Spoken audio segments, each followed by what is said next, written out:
अस्सलामुअलैकुम। सेठी से सवाल के साथ मैं हूँ सैयद आयशा नाज। मेरे साथ मौजूद है नजम सेठी साहब। अस्सलामुअलैकुम। नजम सेठी साहब, ये इत्तेफाक है कि आज हमारा शो 9 मई के दिन हो रहा है, जब 9 मई 2023 को एक साल मुकम्मल हो चुका। और इरफान सिद्दीकी साहब ने एक कॉलम लिखा है एक दो दिन पहले, जिसमें वो 365 दिन और फिर 365 रातों का भी जिक्र कर रहे हैं कि सारे सबूत मौजूद भी हैं, पता भी है किरदार कौन से, मनसूबा साज कौन थे, लेकिन इसके बावजूद सज़ाएं नहीं मिल सकी और चेहरे भी सामने नहीं लाए जा सके। सारी स्टेटमेंट्स वो कोट कर रहे हैं, क्या क्या कहा गया, तारीख, ये स्याह बाब है पाकिस्तान की तारीख का, this and that, so many things. और फिर वो आखिर में ये भी कहते हैं कि किसी नए एलामिया या ताज़ा प्रेस कॉन्फ्रेंस से काम नहीं चलेगा। पढ़ने के लायक है उनका वो जो उन्होंने कॉलम लिखा, आर्टिकल लिखा। लेकिन जिस बात पर सबसे ज़्यादा बहस हो रही है, उसका आगाज़ हुआ DGISPR की एक प्रेस कॉन्फ्रेंस से। उस प्रेस कॉन्फ्रेंस में सवालों जवाब भी हुए और ख़ुसूसन 9 मई के हवाले से बात हुई। तो ऐसे लगा कि जो हम सुन रहे थे, कहीं मुज़ाकरात हो रहे हैं, कहीं बर्फ़ पिघल रही है, बातचीत हो रही है, वो सारे बातों में कोई हकीकत नहीं। और शो में आप कह भी चुके हैं कि ऐसी कोई कोशिशें कहीं नहीं हो रही हैं, और अगर हो भी रही हैं तो उनको कबूलियत नहीं है। उन्होंने इस बात को सेकंड कर दिया, इसकी तस्दीक कर दी। DGISPR ने एक तो जो बात कही जिस पर पाकिस्तान तहरीक इंसाफ को सख्त गुस्सा है, और वो कह रहे हैं कि माफ़ी, DGISPR ने कहा वापसी का एक रास्ता है कि आप माफ़ी मांगे। PTI कह रही है आपको माफ़ी मांगनी चाहिए। और असद कैसर साहब की स्टेटमेंट तो उससे नेक्स्ट लेवल है। DGISPR की एक स्टेटमेंट ये भी थी कि 9 मई करने और करवाने वालों को आइन के मुताबिक सज़ा देना होगी। अच्छा, सवाल यहाँ पर ये बनता है कि एक साल गुजर गया, हमने बहुत सी गिरफ्तारियाँ देखी, फिर उनकी ज़मानत पर रिहाई भी हुई, फिर गिरफ्तारियाँ भी हुई, लेकिन नून लीग भी आज शिकवा कर रही है कि सज़ा क्यों नहीं हो सकी। आर्मी भी ये पूछ रही है कि आइन के मुताबिक सज़ा देना होगी, तो आज तक सज़ा मिल क्यों नहीं सकी? जी हाँ, ये बड़ा अहम सवाल है। नून लीग भी कह रही है कि क्यों नहीं ये मसला जो है किसी नताइज पे पहुँचा, अभी तक ओपन एंडेड है। और आज पहले ISPR की तरफ से और फिर आज आर्मी चीफ की तरफ से भी इसकी तरफ इशारा है। और उधर दिलचस्प बात यह है कि PTI वाले कह रहे हैं, हम तो कब से कह रहे हैं कि जुडिशल इंक्वायरी होनी चाहिए या इंक्वायरी होनी चाहिए, तो क्यों नहीं इंक्वायरी हो रही, गवर्नमेंट क्यों नहीं इंक्वायरी कर रही। और आज शहबाज शरीफ साहब ने भी ये तस्लीम किया है कि ये बहुत बड़ा जुर्म था और रियासत की बगावत थी एंड सो ऑन। तो अगर हुकूमत तस्लीम करती है कि ऐसी बात थी, और हुकूमत के अपने नुमाइंदे सेनेटर साहब इरफान सिद्दीकी साहब खुद कह रहे हैं कि क्या वजह है कि ये कहीं किसी जगह पे पहुंचा क्यों नहीं। आर्मी चीफ खुद परेशान है कि क्यों नहीं ये हो रहा, और PTI भी कह रही है। तो सवाल तो बनता है, तो ये मसला कहाँ है फिर? तो मेरा ख्याल है कि क्लियर हो गई बात कि मसला है कहाँ। उसकी वजह यह कि आर्मी चीफ का जो बयान है उसमें तो उन्होंने इशारा किया है जुडिशरी की तरफ, इशारा है क्या मेरे हिसाब से कि जी क्यों नहीं ये मामले जो हैं अदालतों में क्यों नहीं हो रहे, हमने एविडेंस तो प्रेजेंट कर दिए। इनफैक्ट एक्चुअली मेरा ख्याल है DGISPR ने ये बात कही। जी DGISPR ने उन्होंने कहा जी कि सारी एविडेंस तो है, तो क्यों नहीं ये अदालतें जो हैं ये इसको कन्विक्शंस करती हैं या कुछ करती हैं, क्यों नहीं करती। और तो सवाल ये हुआ क्यों नहीं हो रहा। हाँ, असल में उन्होंने दो सवाल खड़े हो गए आयशा। एक, ये जुडिशरी क्यों नहीं कर रही जी, स्लो क्यों कर रही है। ये तो नहीं है कि एविडेंस नहीं है, वो तो कहते हैं एविडेंस हमने प्रेजेंट कर दी। फॉर एग्जांपल एविडेंस क्या होती है, जैसे जिस तरह अमेरिका के अंदर उन्होंने एविडेंस कलेक्ट की और रातों रात उन्होंने सेंटेंसेस कर दिए। उन्होंने वीडियो दिखाई कि ये बंदा ये कर रहा है, तो ये बंदा आपके सामने है, इसको सजा दे दे। तो यहाँ तो वो वीडियोस एविडेंस तो सारी दिखा दी गई है अदालतों को, मगर वो साल हो गया है, वो घूम रही हैं। वकील उनके जो है वो डिले कर रहे हैं, कभी कभी अदालतें डिले कर देती हैं, लंबी हेयरिंग्स कर देती हैं, 2-2 हफ्ते की मुलतवी कर देती हैं। तो मसला क्या है, कहाँ है ये मसला? तो मैं इसका जवाब बड़ी सिंपल तरीके से दूंगा, वजाहत करने की ज़रूरत नहीं है, मगर उसकी वजाहत आज आर्मी चीफ ने खुद ही दे दी और मैं उसकी तरफ इशारा करूँगा। देखिए, जब इस किस्म की इंक्वायरी होती है तो अगर बगावत हुई है तो ये बगावत इतने बड़े पैमाने पे जेल में बैठा हुआ लीडर अपनी पार्टी को इस किस्म के हिदायत दे कि आप ये करें, ये करें, ये करें, ये करें, उस वक्त तक नहीं करेगा जब तक उसे कहीं से इशारा नहीं होगा कि ये कामयाब हो जाएगी। अच्छा। और उसका मकसद क्या है? इस बगावत का मकसद एक, जिसकी तरफ शहबाज शरीफ साहब ने भी इशारा दिया और हम सब सहाफ़ियों को पता है और ये बात आम है कि इस बगावत का मकसद ये था कि आर्मी हाई कमांड के अंदर तब्दीली लाई जाए, क्योंकि ये जो इस वक्त आर्मी चीफ हैं उनके बारे में ये कहा जाता है कि एक तरफ वो हैं और एक तरफ इमरान खान है। तो इसलिए ये एक साजिश थी या बगावत थी। एंड वो शहबाज शरीफ साहब ने तो वाज़ेह तौर पे ये कह दिया it was against the institution itself. इसीलिए इतनी सख्ती के साथ निपटने की कोशिश की जा रही है। अगर तो ये वैसे एक नॉर्मल कंस्पिरेसी होती, जैसे फॉर एग्जांपल इमरान खान की कंस्पिरेसी थी 2014 में इस्टेब्लिशमेंट, उस वक्त की इस्टेब्लिशमेंट के साथ मिलके टू ओवरथ्रो द गवर्नमेंट, तो इस्टेब्लिशमेंट के खिलाफ तो नहीं थी, वो तो गवर्नमेंट के खिलाफ थी। तो ये जो कंस्पिरेसी है, ये फ़र्क है। ये इशारा दिया जा रहा है कि ये कंस्पिरेसी जो थी was against actually the army leadership, not against any government. अच्छा, इसलिए इसकी अहमियत बिल्कुल फ़र्क है। और जो रवैया है इस वक्त की लीडरशिप का इस्टेब्लिशमेंट की, वो सख्त है। ओके। अच्छा, इसमें वजन भी यूं डलता है ना कि वो तो 2014 के धरने की तरफ भी जा रहे हैं कि उसकी मैं भी यही इंक्वायरी तो करें? आपकी तरफ आ रहा था। हाँ। कि अब थोड़ा सा लगता है कि अभी तक जो ये किसी नतीजे पे नहीं पहुंची ये सारी बात, जी, वो इसीलिए था कि ये मेरा ख्याल है आर्मी लीडरशिप ये चाहती नहीं थी कि उनके अंदर की जो बातें हैं वो पब्लिक में आएँ या किसी इंक्वायरी में आएँ। ओके। वो उनके हमेशा मौक़िफ़ यही रहा है कि अंदर की जो फ़ौज की बातें हैं वो हम खुद सेटल करेंगे। और मेरा ख्याल है कुछ हद तक उन्होंने कुछ लोगों को सेटल भी किया। तो इसको वो छुपाना चाहते हैं, वो नहीं चाहते कि फ़ौज के अंदर कोई बेचैनी हो। कुछ क्वाइटली लोगों को फारग कर दिया जाता है और चुप करवा दिया जाता है। जी, तो शायद इस किस्म की चीज़ ऑलरेडी हो चुकी हो, डिसिप्लिन में। मगर जब इंक्वायरी होगी जी, तो फिर ये सारी बातें बाहर आएंगी, बिकॉज वो लोग कहेंगे कि पब्लिक इंक्वायरी हो। पीटीआई तो यही चाहेगी। तो अब पीटीआई का प्लान तो यही है कि अगर ये पब्लिक इंक्वायरी होती है तो फ़ौज के अंदर जो कुछ हुआ वो सामने आएगा। वो सामने आए। और जाहिर है वो जब सामने आएगा तो बड़े प्रॉब्लम्स बन जाएंगे। तो पीटीआई का तो मकसद जो है वो तो बड़ा क्लियर है। मगर अब जो सेनेटर साहब कह रहे हैं, इरफान सदीकी साहब, जी, उन्होंने जो बयान दिया है, हाँ, अब वो तो ये बात नहीं कर सकते जो पीटीआई कर रही है। उनका तो इस वक्त अलायंस है विद द करंट एस्टेब्लिशमेंट, ऐसे ही है ना। तो फिर उन्होंने क्यों किया? क्योंकि उनको इशारा मिल गया होगा कि अब ये जो आर्मी चीफ का बयान है और आईएसपीआर का जो बयान है कि हम 2014 पे भी जाएंगे, जी, वहाँ की भी इंक्वायरी करेंगे, यह होनी चाहिए। अब 2014 में तो कोई और इस्टेब्लिशमेंट थी ना, बिल्कुल। वो इस्टेब्लिशमेंट थी, उसमें भी इमरान खान का एक उस इस्टेब्लिशमेंट के साथ मिलके खान साहब ने एक साजिश की थी। तो मुझे अब ऐसे लगता है कि ये जो प्रेशर आया है, शायद कोई फ़ैसला हो गया हो कि अगर इंक्वायरी होनी है तो फिर वहाँ तक जाएं हम, और वहाँ हमारे भी जो लोग थे उनको भी बेनकाब किया जाए, उनको भी फिक्स किया जाए। हालांकि वो अभी वहाँ नहीं होंगे, मगर अकाउंटेबिलिटी वहाँ की भी होनी चाहिए, ताकि ये ना कोई कह सके कि फ़ौज अपने लोगों को तो बचा के रखती है और सिविलियंस को जो है उनको कोर्ट मार्शल्स भी होते हैं और सब कुछ होता है और सबको पता भी चल जाता है किसकी क्या सज़ा है। मगर तो फ़ौज के अंदर जो कुछ होता है पता ही नहीं चलता कि क्या हुआ या अकाउंटेबिलिटी हुई या नहीं हुई।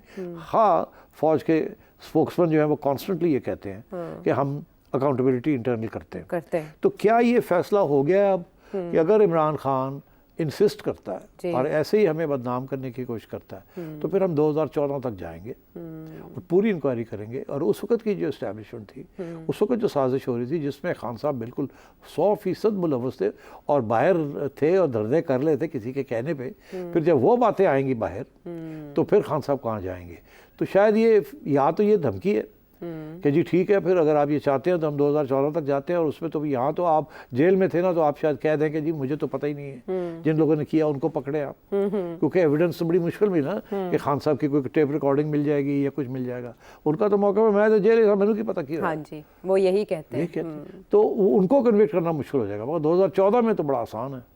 वहाँ तो सब बहुत सी बातें ऐसी हैं कि लोग आके गवाही भी देंगे कि खान साहब ने, हमने मिलकर खान साहब के साथ ये किया, ये किया, ये किया, ये प्लान था, उसमें ये जनरल्स इन्वॉल्व थे वगैरह वगैरह। कुछ टेप्स निकली भी तो थी, पब्लिक भी तो और भी बहुत कुछ होगा। तो मेरा ख्याल है कि ये एक काउंटर नैरेटिव है। अच्छा, कि अगर आपने ये कहना है और ये करना है तो फिर हम जाएंगे 2014 तक। अब इससे नून लीग का फायदा, हाँ, इसीलिए सेनेटर साहब कूद पड़े, करो ना, फिर की चक्कर है, कर दे क्यों नहीं हो। अच्छा। और एक तरफ वो उधर भी कह रहे हैं और इधर शहबाज शरीफ साहब को भी कह रहे हैं कि आप भी बात कर रहे हैं तो फिर इनको करें ना 2014 का। और याद रहे कि सेनेटर साहब जो हैं वो कहते हैं, लोग, मैं इसकी ना तरदीद करता हूँ ना तस्लीम करता हूँ, कोट करता हूँ कि क्योंकि वो के नवाज शरीफ कैंप के बंदे हैं। जी ऐसा ही है, ठीक करीब है, समझे जाते तो अगर हैं, वो बिल्कुल। नवाज शरीफ कैंप के बंदे हैं तो फिर ये बयानिया तो मियाँ साहब का है ना कि 2014 भी चेक करो ना, मेरे नाल की होया, ये तो है, वो तो मुझे दिल किसने पे- धक्का दिया, कौन कौन साजिश थे,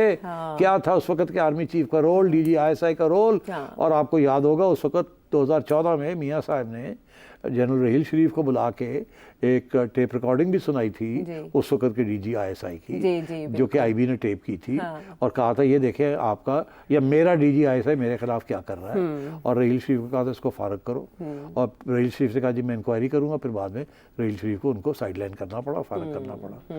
तो मैं ये समझता हूँ कि ये फिर प्रेशर आ रहा है अब आर्मी चीफ के ऊपर जी कि जी इमरान ਨੂੰ ਤੁਸੀਂ फारग करना है जी। ਤੇ ਆਪਣੇ भी कुछ लोग फारग करो और साड़ी भी क्लियर करो साढ़े नाल जो है 2014 च। तो यही एक रास्ता है, खान भी गया और ये इस किस्म की जो मदाखलतें होती हैं वो भी ख़त्म होंगी। तो आज आर्मी चीफ की ये स्टेटमेंट के मजलूम बनने वाले 9 मई के असल लीडर्स का अब एहतसाब होगा, अब सिग्निफिकेंट है अब और ये भी कि इसका मतलब है कुछ सोच पे तब्दीली आई है कि करना पड़ेगा कुछ हमें।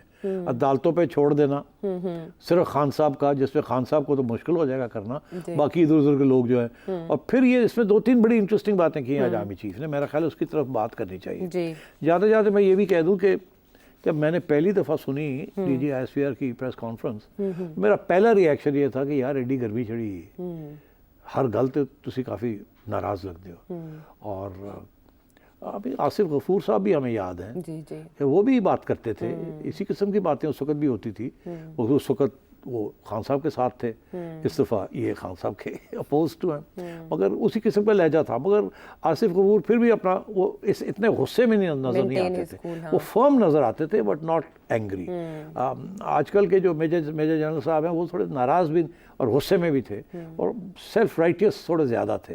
अब क्या है सेल्फ राइटियस का उर्दू तर्जुमा? चले इसको इतना ही रहने दें, लेकिन आपको नहीं लगता कि 9 मई की वजह से एग्रेशन है फौज में, उनको है नहीं इसका नहीं बिल्कुल रंज? है, बट ये पहली दफ़ा 1 साल के बाद इस तरीके के साथ ये बात कही गई। मैंने ये सोचा कि यार इसकी ज़रूरत क्या थी। पहला मेरा रिएक्शन ये था प्रेस कॉन्फ्रेंस की जरूरत है। प्रेस कॉन्फ्रेंस में क्या ये कोई नई बात तो नहीं है। और जो लोग वहाँ सहाफ़ी बैठे हुए थे उनकी शक्लों से ये लग रहा था दे वर नॉट इम्प्रेस्ड। मुझे जो आई नो माई कॉलीग्स बड़े स्केप्टिकल सिनिकल, उधर से गुस्सा नज़र आ रहा था। अच्छा ठीक है, तो ये मेरा सवाल ये था अपने जहन में कि इसकी ज़रूरत क्या थी।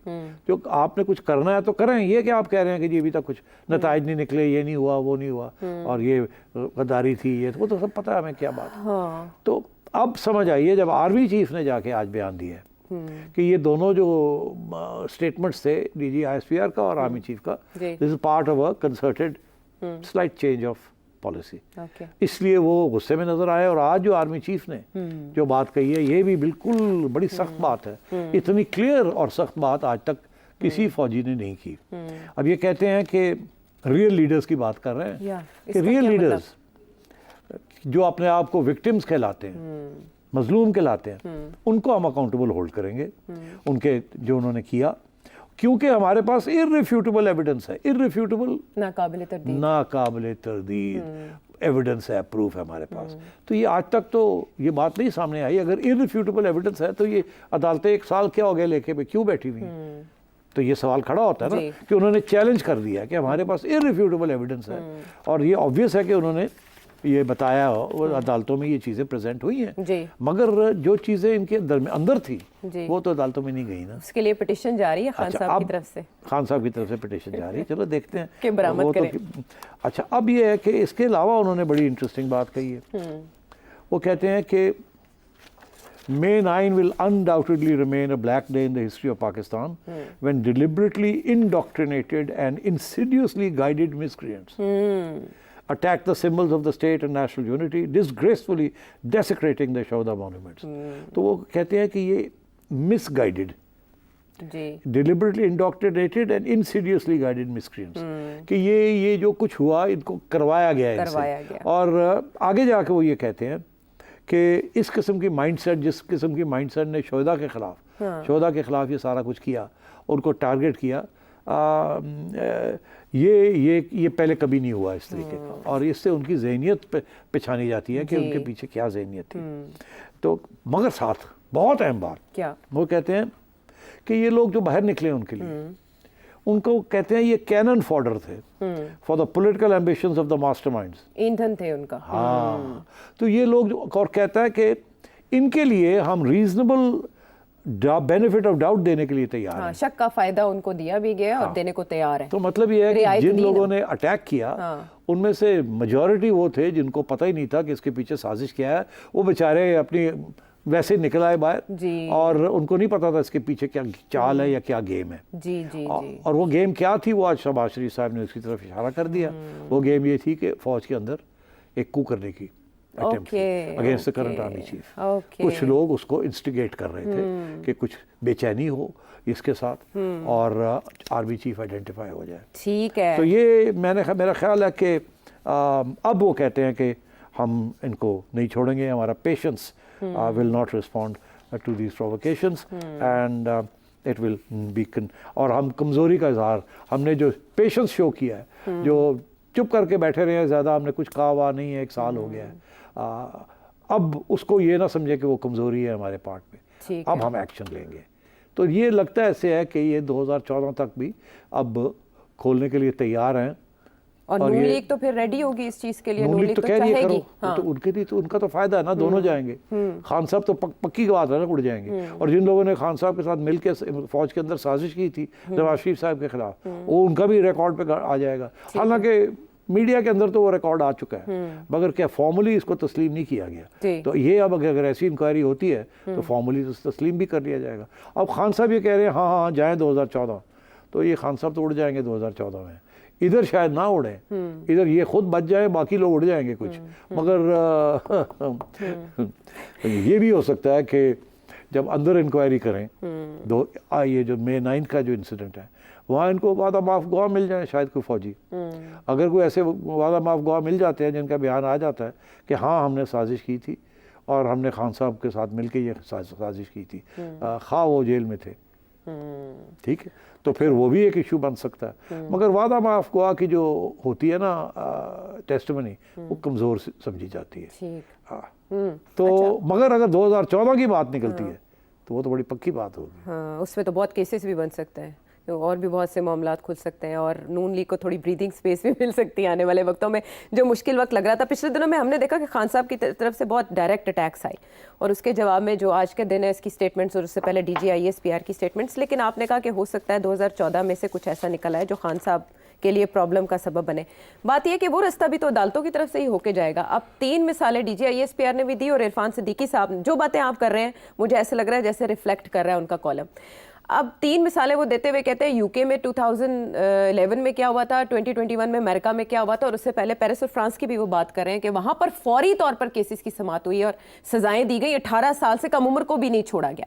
क्वेश्चन ये है कि अब वो कह रहे हैं सजाएं दी जाएंगी, किस रास्ते से दी जाएंगी? हाँ, बस ये कैसे सजाएं दी जाएंगी बड़ा मुझे मुश्किल लगता है। उसकी वजह बड़ी सिंपल सी है, या तो आप मिलिट्री कोर्ट्स में सजाएं दें, ठीक, और मेक श्योर कि सुप्रीम कोर्ट उनको किसी को चैलेंज ना करने दे, जो कि मुश्किल है क्योंकि जिस किस्म की तरफ इस दफ़ा जुडिशरी झुक रही है वो अपनी आज़ादी का सोच रही है।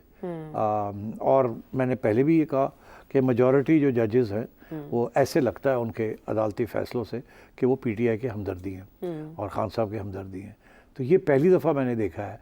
पहले एक वक्त था जब हम नवाज शरीफ साहब के लिए ये देखते थे और पीपल्स पार्टी के ख़िलाफ़ था ये, मगर उस वक्त इस्टेब्लिशमेंट प्रेशर डालती थी कि करें ये। इस दफ़ा तो काउंटर प्रेशर है ना जी। वो तो कह रहे हैं करें और वो नहीं कर रहे, खड़े हो गए हैं गेस्ट। तो ये आगे जा आपको याद होगा, अगेन मैं रिमाइंड करता हूँ कि 1 माह पहले मैंने आपसे आपके प्रोग्राम में कहा था कि आगे जो मुश्किलात आएंगी गवर्नमेंट को भी और इस्टेब्लिशमेंट को भी, वो जुडिशरी की तरफ से आएंगी। क्योंकि जुडिशरी का पुराना मसला है कि जब एक पॉपुलर मूवमेंट शुरू हो जाती है तो जज हजरात जो है उसके ख़िलाफ़ बड़ा मुश्किल हो जाता है उसके ख़िलाफ़ जाना।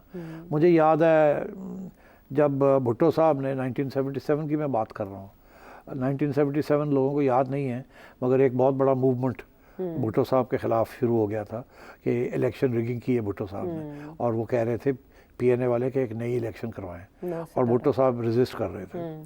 तो उस वक्त लाहौर शहर में काफ़ी डेमोन्स्ट्रेशन शुरू हो गई, तो भुट्टो साहब ने लाहौर शहर के अंदर मार्शल लॉ लगा दिया, एक शहर के अंदर, बिकॉज वहाँ सबसे ज़्यादा ये मामला चल पड़ा और उस वक्त के लाहौर हाई कोर्ट ने मार्शल लॉ को इलीगल डिक्लेयर कर दिया था। तो ये वही जजेस थे जो कि पहले भुट्टो साहब को सपोर्ट करते थे, पर जब इतना ज़बरदस्त पॉपुलर मूवमेंट सामने आ गया, अब होता यह है कि जी जजेस ने भी तो घर जाना होता है, जजेस के भी बाल बच्चे हैं, जजेस भी एक आपके माशरे का हिस्सा है, वो भी जहाँ भी जाते हैं सुनते हैं। और अगर इतना ज़्यादा बहुत बड़ा एक मैस मूवमेंट बाहर हो तो वो उसको इग्नोर नहीं कर सकते, और जब करते हैं तो फिर उनकी बेइज्जती होती है। उस ज़माने में तो सोशल मीडिया नहीं था। अब आप देखते हैं कि अगर पीटीआई वालों को कोई फ़ैसला पसंद नहीं आता तो इतना ज़बरदस्त किस्म का बैकलैश आती है और ऑन सोशल मीडिया के लोग हिल जाते हैं। इस प्रेस कॉन्फ्रेंस के बाद भी आई और वो माफ़ी वाली बात को तो खुसूसन बहुत बतंगड़ बनाया गया, लेकिन सिर्फ बिफोर वी टेक ब्रेक, माफ़ी वो कह रहे हैं कि पीटीआई मांगे और इमरान खान साहब ने कहा है कि वो मांगे। अब ये है डेडलॉक, कैसे टूटेगा? देखिए, जो वो कह रहे हैं ना कि माफ़ी मांगे, वो कॉन्क्रीट बात नहीं है। माफ़ी किस चीज़ की मांगे? कि हमने साजिश की थी, हमने बगावत की थी, ये तो नहीं कोई मानेगा ना, ये तो इट्स अ सेल्फ कन्फेशन। और पीटीआई वालों को कहना है कि अगर हमने ये मान लिया तो फिर तो टंग देंगे, जाहिर है, ठीक है, तो वो तो एक डिस्ट्रस्ट की ट्रैप हो गया। तो पीटीआई तो ये कहेगी, उल्टा ही कहेगी, आप माफ़ी मांगे, वो कह रहे फॉल्स फ्लैग है। पीटीआई तो ये कहेगी, मगर पीटीआई के जो सपोर्टर्स हैं वो तो नहीं मानते कि फॉल्स फ्लैग था, वो तो कहते हैं हम दलेरी के साथ निकले थे, फुटेजेस हैं, हाँ, हम खुद किया हमने। वो कैसे माने कि ये हमसे करवाया गया या फॉल्स फ्लैग था, कि हम एस्टैब्लिशमेंट के मोहरे थे। ये तो ये इल्ज़ाम है ना कि हम लोगों को तो पता ही नहीं था और हम लोगों को तो एस्टैब्लिशमेंट ने करवाया ये फॉल्स फ्लैग। वो तो प्राउडली कहते हैं, सिर्फ ये नहीं कहते, वो कहते हैं माफ़ी भी नहीं मांगेंगे। जैसे प्यो को माफ़ी नहीं मांगी तेरे को की माफ़ी मांगेंगे, तो बड़े लोग कह रहे हैं ना ये। अच्छा, इनका बड़ी इंटरेस्टिंग बात है, एक तो ये कहते हैं माफ़ी नहीं मांगेंगे। माफ़ी बंदा मांगता है, अगर कोई काम गलत किया हो तो माफ़ी मांगते हैं ना, अगर काम किया ही ना हो तो माफ़ी किस चीज़ की मांगते हैं? ये ऐसे है कि एक बंदा है, वो आपके घर से चोरी कर लेता है, तो उसी फड़ के उन्होंने पुलिस से वाले कर देते हैं, उन्होंने पुलिस 2 लित्र मार दी, वो कहना जी मैंने माफ़ कर दो। वो भी तेन माफ़ कर दी, तू तस्लीम कर, तू चोरी की है तो माफ़ कर दी है ना, कहना जी मैं चोरी नहीं की मगर मैंने माफ़ कर दे। तो ये हाँ नहीं, तो खौफ, माफ़ी खौफ नहीं होती, माफ़ी ये होती है कि मैंने गलती मेरे से हो गई है, मुझे माफ़ कर दे, कन्फेशन। हाँ, मगर ये नहीं होती कि आपके मैंने किया ही नहीं है, मैंने माफ़ कर दो। भाई माफ़ तो किस गलत करिए अगर तू किया ही कोई नहीं। तो ये इसलिए अब बात ये है कि ये माफिया ना इन्होंने मांगनी है ना उन्होंने मांगनी है। अच्छा। तो ये तो ना इधर है ना देर है, ये तो वन अपमैनशिप हो रही है। तो इसलिए मैं समझता हूँ कि अब मेरा ख्याल है टाइम बीइंग के लिए, कुछ अरसे के लिए, कम अज़ कम अगले 6-7 महीने के लिए ये जो तू मैं चल रही है। अब फ्रैंकली ये जैसे कहते हैं ना, गेंद जो है वो फुटबॉल जो है वो अब इनके खाते में है, किनके? एस्टैब्लिशमेंट के। अच्छा। पीटीआई बड़ी उनके खाते में गेंद खेल रही है, उनके हाफ में गेंद खेल रही है। अब अगर एस्टैब्लिशमेंट ने पीटीआई के हाफ में गेम खेलना है तो या गोल करना है पीटीआई के खिलाफ, तो अब एस्टैब्लिशमेंट को कुछ करना पड़ेगा।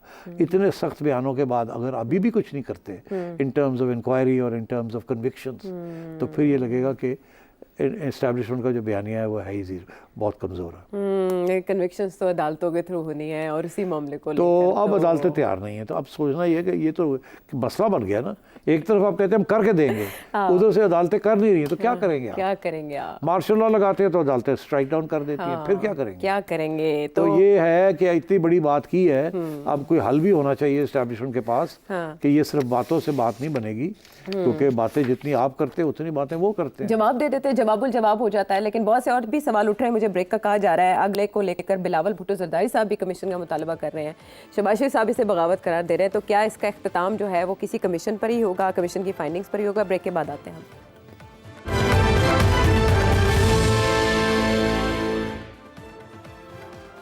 शो में एक बार फिर खुशामदेद। दोनों तरफ आग बराबर लगी हुई है। इमरान खान साहब वो भी आग बगूला हैं, और इस तरफ से हमने जो बयानात देखे उसमें ऐसे लग रहा है कि दोनों दो इंतहाओं पर खड़े हैं और पैचअप की कोई गुंजाइश नहीं है। लेकिन आने वाले दिन पाकिस्तान की इकॉनमी के लिए इसलिए अहम है। IMF के साथ फिर से मुज़ाकरात बातचीत चल रही है। MBS पाकिस्तान आने को मोहम्मद बिन सलमान साहब आने को तैयार है, और पूरी दुनिया पाकिस्तान के हालात की तरफ देख रही है।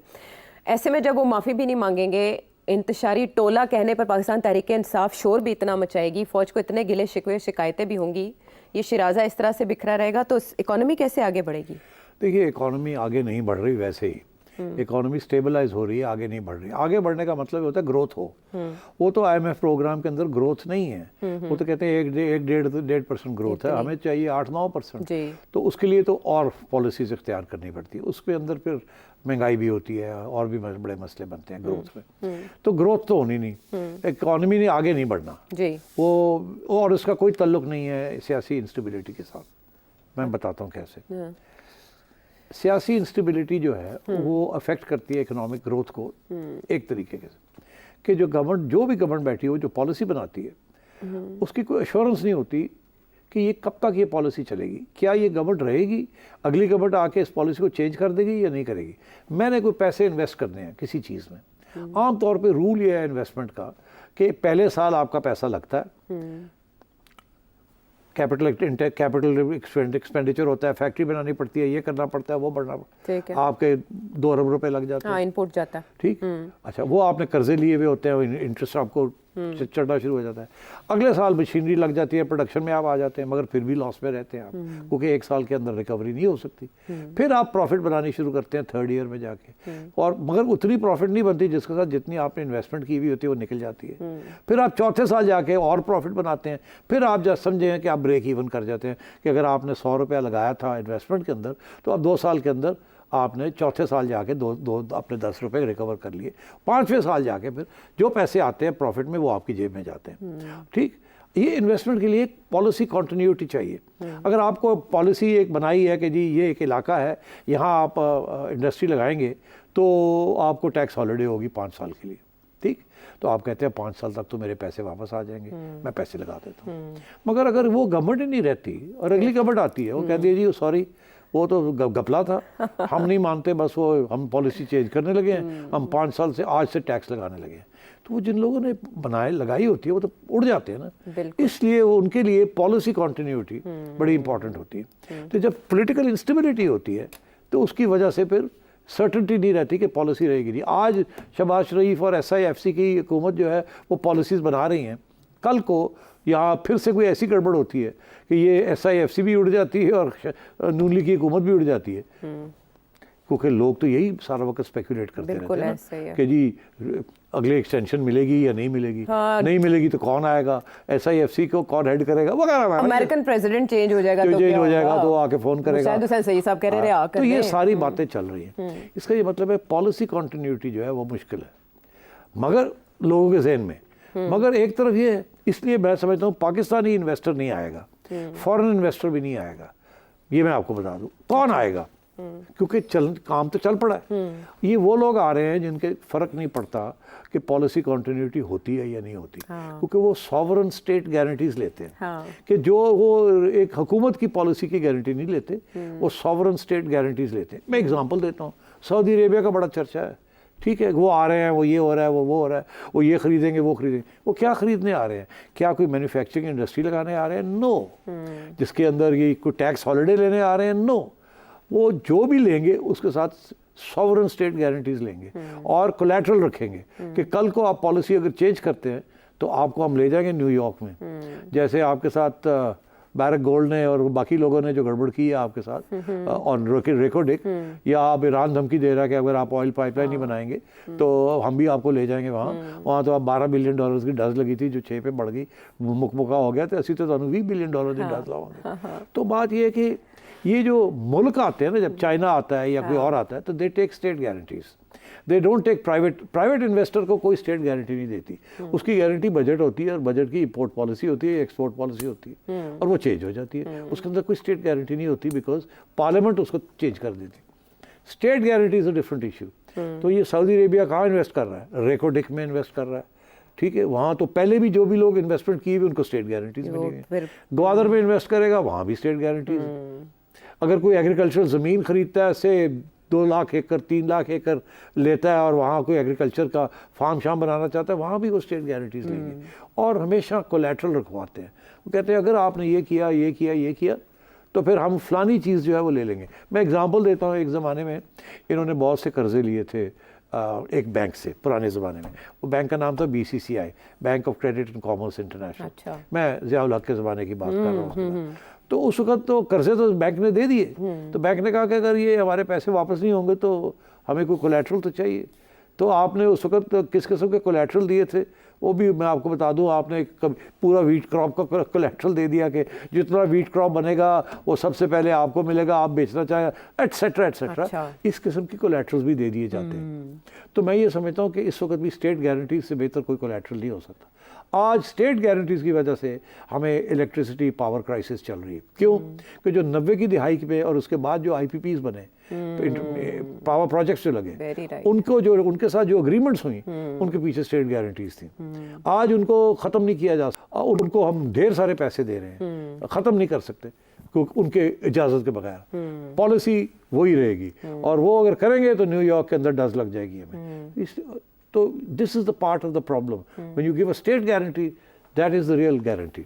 और ये जो सऊदी अरेबिया आ रहा है या दुबई आएगा या कोई और आएंगे, they will come in with state guarantees. ये प्राइवेट सेक्टर इन्वेस्टमेंट नहीं आएगी यहाँ फॉर एनी मैन्युफैक्चरिंग इंडस्ट्री और एनी अदर इंडस्ट्री। दीगर ममालिक भी ऐसी गारंटीज देते हैं या ये पाकिस्तान के साथ ही ऐसा? नहीं, ये कम ही लोग करते हैं, बिकॉज आपका पोजीशन ऐसी है कि short of a state guarantee कोई यहाँ इन्वेस्टमेंट करने के लिए तैयार नहीं है। क्योंकि चाइना भी सुना है, चाइना भी बहुत बुरा है, आपका ट्रैक रिकॉर्ड बहुत बुरा है। चाइना ने भी स्टेट गारंटीज ली हुई हैं। जिस भी मुल्क के साथ मामला हो तो स्टेट गारंटीज होती हैं। अच्छा, ये भी एक ऐसा टॉपिक और ऐसा सवाल था कि जिसकी वजह से और भी बहुत से एस्पेक्ट्स जो है वो क्लियर हुए, कॉन्सेप्ट्स भी। तो मैं ये कह रहा था, सॉरी इसको मैं कंप्लीट कर लूं कि इकोनॉमी को फर्क नहीं पड़ेगा। ये जो इन्वेस्टमेंट आ रही है ये आएगी, इसको पॉलिसी कॉन्टिन्यूटी के साथ फिक्र नहीं है। बिल्कुल ठीक समझ गए। इंस्टेबिलिटी रहे, इनको कोई फिक्र नहीं है। मिसालों के साथ भी आपने वाजे कर दिया। अब बारी है आपसे IMF भी रहेगी साथ। अगर उनके पॉलिसी फॉलो की जाए कि ये खत्म करना है, जब वो नहीं करेंगे तो फिर वो आंखें दिखाएंगे।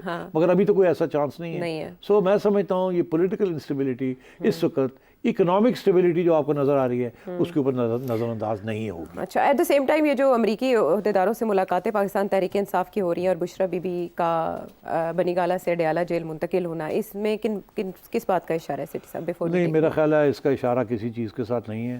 अडयाला जेल में जाना ये तो बुशरा बीबी और इमरान खान की अपनी एप्लीकेशन है।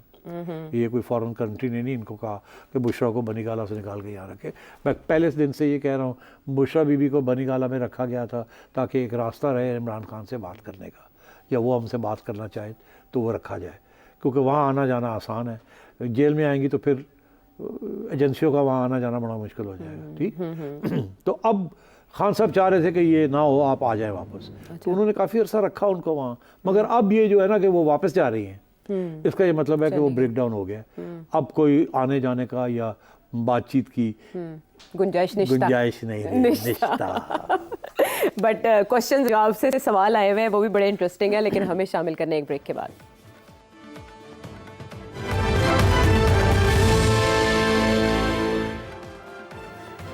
Welcome back to the show. Question है इंडिया और पाकिस्तान दोनों के हवाले से, और आपको पता है इंडिया में भी एक हैदराबाद है, लेकिन ये पाकिस्तानी हैदराबाद से आपके लिए सवाल आया। शाहजेब साहब क्या जानना चाह रहे हैं? गुज़िश्ता प्रोग्राम में आपने मोदी साहब की मिसाल दी थी और कहा था कि वो सिंगल पार्टी सिस्टम चला रहे हैं और वो तीसरी टर्म अब लेने जा रहे हैं, और साथ साथ इमरान खान साहब का भी नाम लिया और यही कहा कि इमरान खान साहब भी वन पार्टी सिस्टम करना चाहते थे। तो आपको नहीं लगता कि वो सही चीज़ है? क्योंकि अगर वन पार्टी सिस्टम होता तो कंटिन्यूटी होती पॉलिसीज़ की, इकनॉमी की। अच्छा, वन पार्टी सिस्टम तो भाई साहब फिर फौज को कहें, वन पार्टी तो है ना। वो अपना सिस्टम 10 साल उन्होंने एक दफ़ा किया, 10 साल फिर किया, 10 साल फिर किया, तो that is one party system.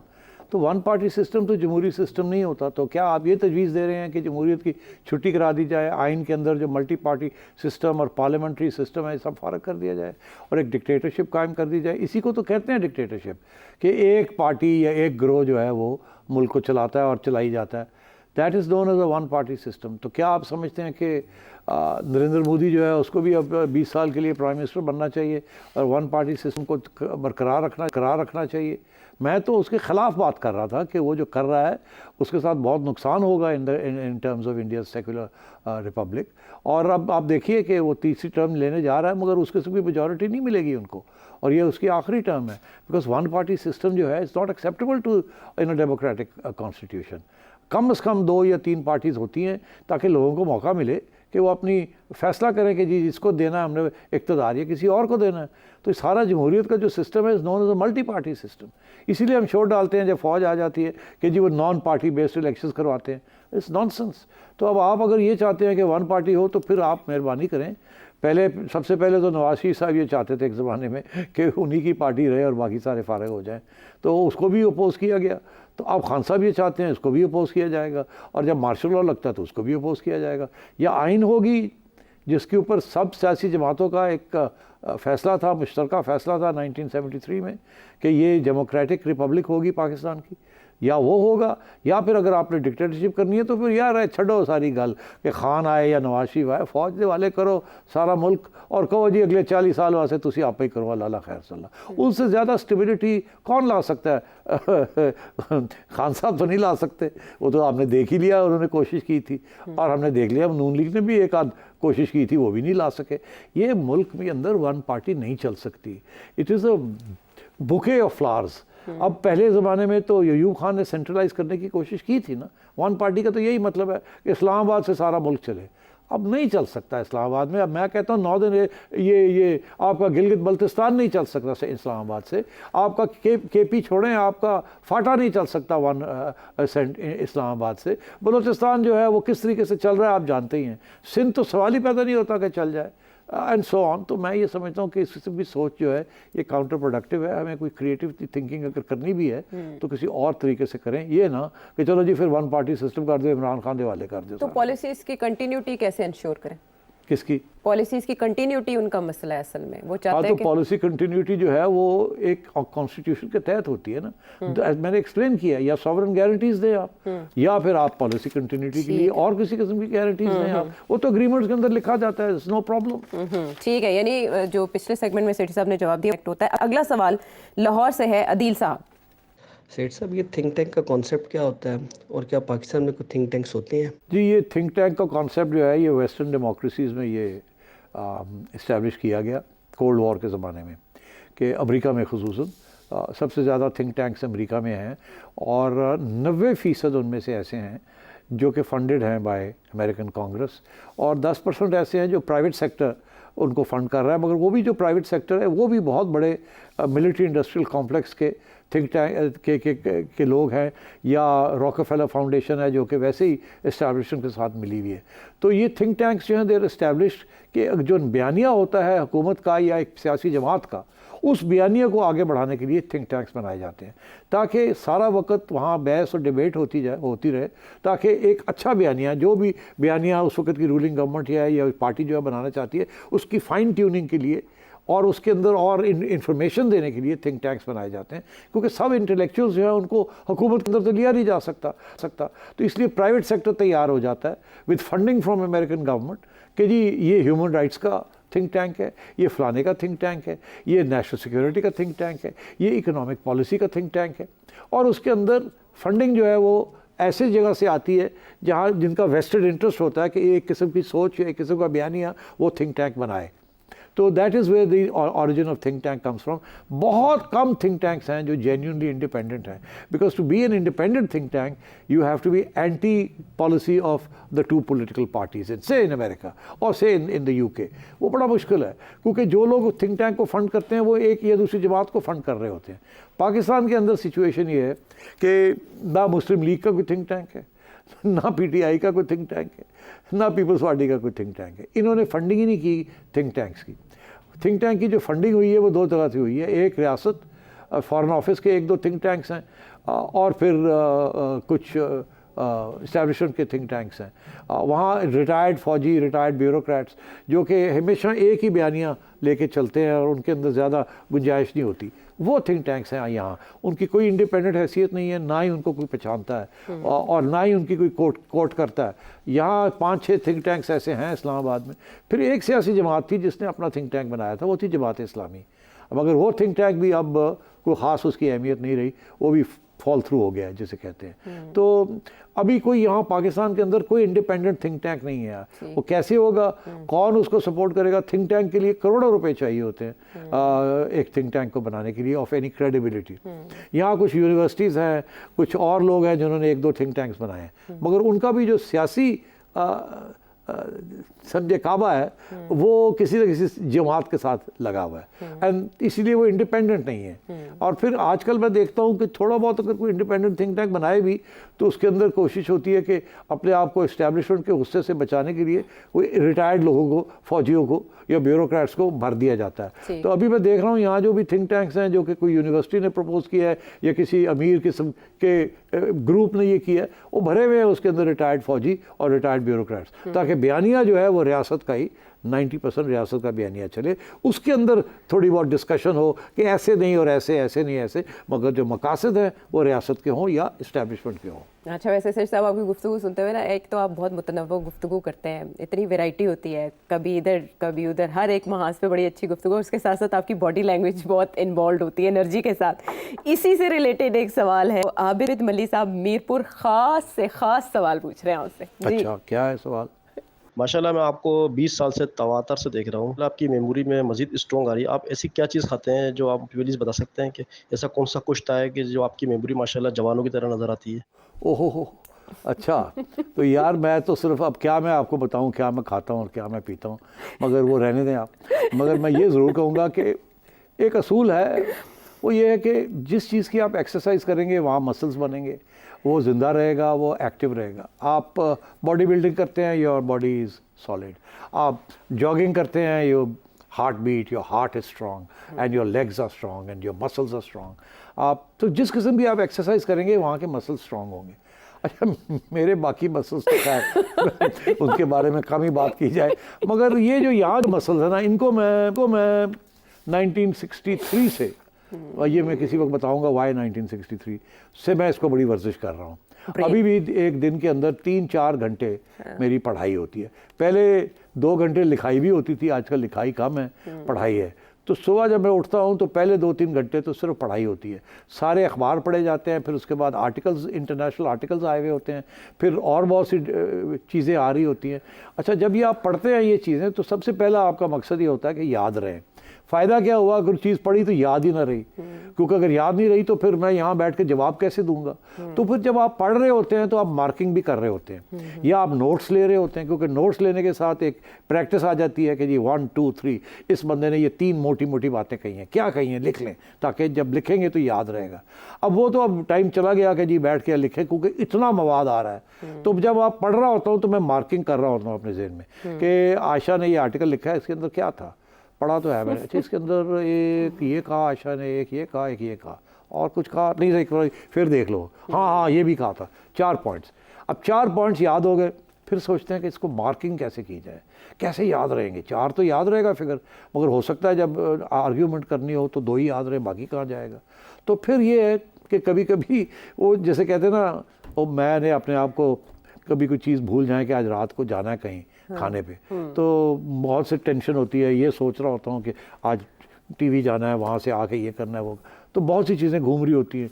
तो मैं क्या करता हूँ, अपना रुमाल लेकर उन्होंने गंड मार लेना, रुमाल की गंड मार के जेब पा लेना, ताकि जब मैं हाथ जाऊँ तो वो गंड मिले, वो याद आ गया कि वो फलानी चीज़ करनी थी। तो इस किस्म में टैगिंग भी मैं करता हूँ, मगर मेन इशू ये है कि वर्जिश करें। आपने अगर कुछ पढ़ा है तो उसको याद रखने की कोशिश करें, टैगिंग करें उसकी, और करें माइंड को। मैं 3-4 घंटे मिनिमम एक्सरसाइज करता हूँ माइंड की। तो किताबें भी पढ़ते हैं, आर्टिकल्स आजकल इतने आते हैं, किताबों पढ़ने का टाइम नहीं है। इतनी मोटी 300 सफ़े की किताब, वो 3 सफ़े का आर्टिकल के अंदर सारी बात आ जाती है। तो अब ये है कि that is where the real information is coming from. अगर आप न्यूयॉर्क टाइम्स पढ़ लें, आप अगर द इंटरसेप्ट पढ़ लें, एक दो इंडिया के द वायर, द प्रिंट पढ़ लें, उनके जो आर्टिकल्स आते हैं, और यहाँ जो मेन न्यूज़पेपर्स हैं आपके, उनको पढ़ लें, और उसके बाद जो इंटरनेशनल आर्टिकल्स आ रहे होते हैं, 3-4 बड़े बहुत इंपॉर्टेंट फोरम्स हैं, या एक आध इंडिपेंडेंट थिंक टैंक भी है, तो वो आप पढ़ लें, तो यू हैव इनफ मटेरियल। कभी इंटरेस्ट भी तो मैटर करता है ना सेठी साहब? हाँ, इंटरेस्ट भी मैटर करता है, और क्योंकि आप यहाँ के हर किस्म के सवाल पूछ लेते हैं मुझे, और ये लोग कभी कभी बताते भी नहीं है क्या सवाल है, तो मुझे ज़हनी तौर पे तैयार होना पड़ता है कि यार आज अगर पैलेस्टाइन का सवाल आ गया तो am I fully knowledgeable, up to date? आज अगर इधर से आ गया कुछ ऐसी चीज़ें जिसका तारीख, पाकिस्तान की तारीख के साथ ताल्लुक है, वो तो वैसे ही आपको पता ही है, 50 साल से एक्सरसाइज हो रही है, तो कुछ ना कुछ तो रह ही गया है। और फिर जब मैं किताब लिखूँगा तो बताऊँगा वो कौन सी ऐसी चीज़ें जिसमें आपके खादिम ने खुद हिस्सा लिया हुआ है, और ऐसी ऐसी सीक्रेट्स हैं जो कि अभी इधर ही पड़ी हुई हैं, वो किसी वक्त लिख के बताऊंगा। चले 1963 वाली बात हम याद रख लेते हैं, और बाकी डाटा ट्रांसफ़र का एहतमाम इस तरह होगा कि सेठी साहब कोई किताब लिखेंगे, जब वो पब्लिश होगी तो फिर उस पर बात करते रहेंगे। अगले प्रोग्राम तक के लिए इजाज़त दें।